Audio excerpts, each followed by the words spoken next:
आज राज्यातील 246 नगर परिषदा आणि 42 नगरपंचायतींची मतमोजणी होणार आहे। त्यामुळे गुलाल कुणाचा हे आज ठरणार आहे।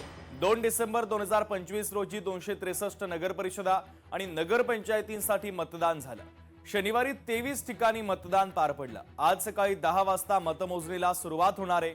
निवडणूक अधिकाऱ्यांनी मतमोजणीची तयारी देखील केलेली आहे। तर त्यामुळे आता आज कोणता पक्ष बाजी मारणार, महायुतीची सरशी होणार का महाविकास आघाडीचा गुलाल उधळणार याकडे संपूर्ण राज्याचं लक्ष लागलेलं आहे। सर्वपक्षीय बड्या नेत्यांची प्रतिष्ठा या निवडणुकीच्या निमित्तानं पणाला लागलेली आहे। महायुतीमधील तिन्ही पक्ष बाजी मारणार की विरोधी महाविकास आघाडीला कौल मिळणार याकडे आता राजकीय वर्तुळाचं विशेष लक्ष लागलेलं आहे। तर महत्त्वाची आणि मोठी बातमी आपण पाहतोय, 10 वाजता मतमोजणीला सुरुवात होणार आहे। 10 वाजल्यानंतर पुढच्या काही तासांमध्ये राज्यातील या मतमोजणीचं चित्र स्पष्ट होईल। त्यामुळे नगरपंचायत आणि नगर परिषद मध्ये बाजी कोण मारणार याकडे आता संपूर्ण महाराष्ट्राचं लक्ष लागलेलं आहे। मतदारांचा कौल मतपेटीमध्ये बंद झालेला आहे। 10 वाजता मतमोजणीला सुरुवात होणार आहे। या निवडणुकीच्या निमित्तानं अनेक ठिकाणी दिग्गज नेत्यांची प्रतिष्ठा सुद्धा पणाला लागलेली आहे। 10 वाजता मतमोजणीला सुरुवात होईल आणि 10 वाजल्यापासून पुढच्या काही तासांमध्ये या निवडणुकीचं चित्र स्पष्ट होणार आहे। राज्यातील 246 नगर परिषदा आणि 42 नगरपंचायतींची मतमोजणी 10 वाजता सुरू होते। तर 2 डिसेंबर 2025 ला 263 नगर परिषदा आणि नगरपंचायतींसाठी मतदान झालं। शनिवारी 23 ठिकाणी मतदान पार पडलं आणि आज या मतदानाचा निकाल लागतो आहे। उमेदवारांचं भवितव्य मतपेटीमध्ये बंद झालेलं होतं आणि त्यानंतर आज 10 वाजता मतमोजणीला सुरुवात होते। या मतमोजणीच्या संदर्भातले प्रत्येक अपडेट तुम्ही दिवसभर लोकशाही मराठीच्या माध्यमातून पाहू शकणार आहात।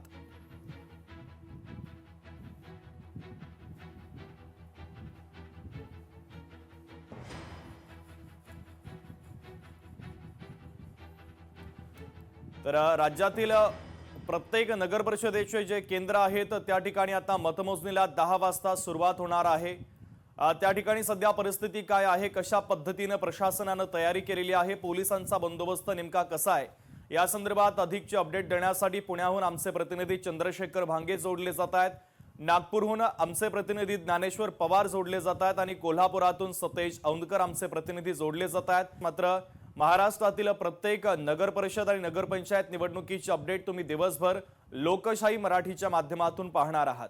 मी थेट अमरावतीमध्ये जातोय। सूरज दहाट आमचे प्रतिनिधी जोडले जात आहेत। सूरज, अमरावतीमध्ये कशा पद्धतीची तयारी करण्यात आलेली आहे, कशा पद्धतीने प्रशासनाने या मतमोजणीची तयारी केली, पोलिसांचा बंदोबस्त नेमका कसा आहे?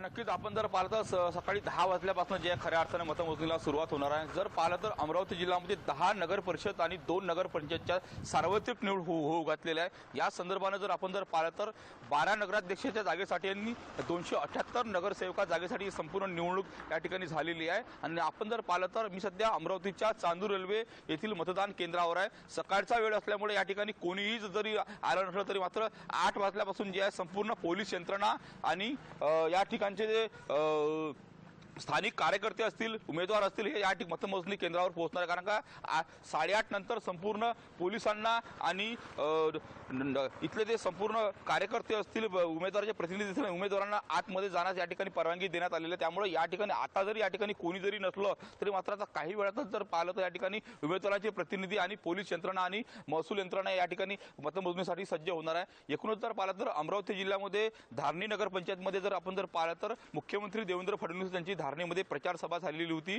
आणि अंजनगाव सुरजीच्या सार्वत्रिक निवडणुकीसाठी उपमुख्यमंत्री एकनाथ शिंदे यांची देखील या ठिकाणी सभा झालेली होती। त्यामुळे धारणी आणि चिखलदरा असतील, धामणगाव रेल्वे असतील, अतिशय प्रतिष्ठित या ठिकाणी निवडणूक एकूणच असणार आहे। धामणगाव रेल्वेमध्ये जर पाहिलं तर भाजपचे आमदार प्रताप अडसळ यांच्या भगिनी अर्चना रोठे या नगराध्यक्ष पदासाठी रिंगणात आहे। दुसरीकडे जर पाहिलं तर अंजनगाव सुरजी मध्ये जर पाहिलं तर ठाकरे गटाचे आमदार गजानन लवटे यांचा मुलगा यश लवटे या ठिकाणी रिंगणात आहे। त्यामुळे गजानन लवटेची देखील या ठिकाणी प्रतिष्ठा या ठिकाणी पणाला लागली आहे। दर्यापूर नगर परिषदमध्ये जर आपण जर पाहिलं तर भाजपचे ते अकोट मतदारसंघाचे आमदार आहेत त्यांच्या पत्नी या ठिकाणी रिंगणात आहे. त्यामुळे एकूणच जर पाहिलं तर आमदारांच्या प्रतिष्ठा, खासदारांच्या प्रतिष्ठा ठिकाणी पणाला लागलेल्या, खास करून जर आपण जर पाहिलं तर अचलपूरमध्ये अमरावती जिल्ह्यातील अचलपूर विधानसभा मतदारसंघ सर्वात मोठा मतदारसंघ आहे. साधारणतः 99,000 मतदार या ठिकाणी आहे. त्यामुळे हिंदू वर्सेस मुस्लिम अशी एकूणच या ठिकाणी राजकारणाकडून या ठिकाणी लढाई या ठिकाणी करण्यात आलेली आहे. कटंगे तो बटंगे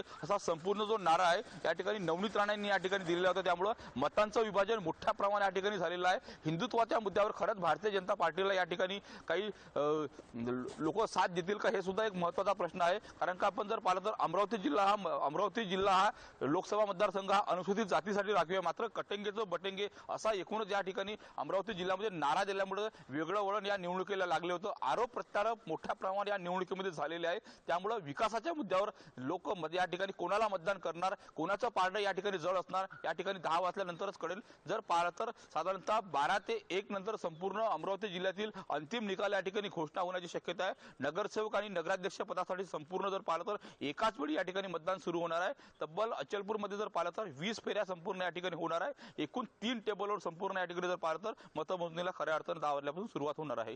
सूरज, अत्यंत महत्त्वाचे अपडेट्स तुम्ही देत आहात. तुम्ही आमच्यासोबत असेच जोडलेले आहात.